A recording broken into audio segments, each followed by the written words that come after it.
Hello everyone, welcome to my kitchen. Today we will be making a moth bean curry recipe. Come on, let's begin.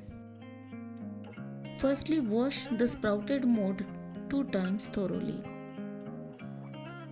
After that, roast the peanuts on medium flame for about 2 minutes. Now, take them out and add about 4 tablespoons dry coconut powder into the same pan. Just after a minute or till it's light brown, take it out. Add about 2 tablespoons oil in the same pan and add the sprouts. Add half a teaspoon of salt to the pan followed by half teaspoon of turmeric powder. Stir occasionally for about 2 to 3 minutes. Put the pan aside.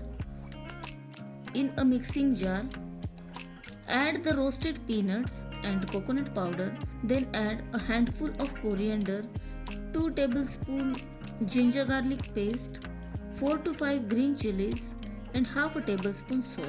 Grind till it's a thick paste. Heat up a large pot and add about 4 tablespoons of oil. In that add 1 teaspoon of mustard seeds. After they pop, add 1 tablespoon of cumin seeds. 10 to 15 curry leaves, half a tablespoon of fenugreek seeds, followed by 3 large finely chopped onions. After that, give it a nice stir. Add half a teaspoon of asafoetida. Again give it a nice stir. Then add the paste that we just made to the tadka and keep mixing it for about 5 minutes. Add half a teaspoon of salt, not too much because we already added salt to the sprouts. Add half a teaspoon of turmeric powder, 1 tablespoon of coriander powder, followed by 1 tablespoon red chili powder, 1 tablespoon garam masala powder. Mix all that well on low heat for 3 to 5 minutes. Add 1 chopped tomato and mix it for another 2 minutes. In the same mixing jar, add half a cup of hot water.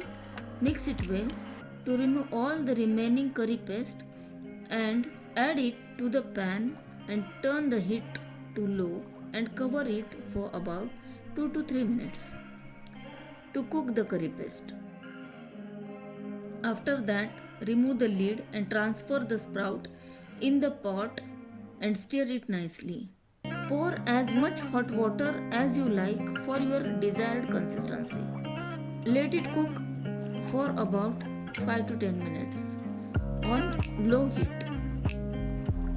We don't want it to be mushy, but just firm.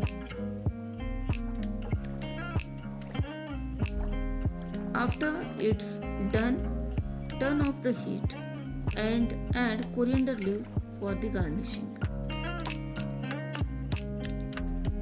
Please like, share and subscribe our recipe and don't forget to check out our blogs. The link will be in the description box below.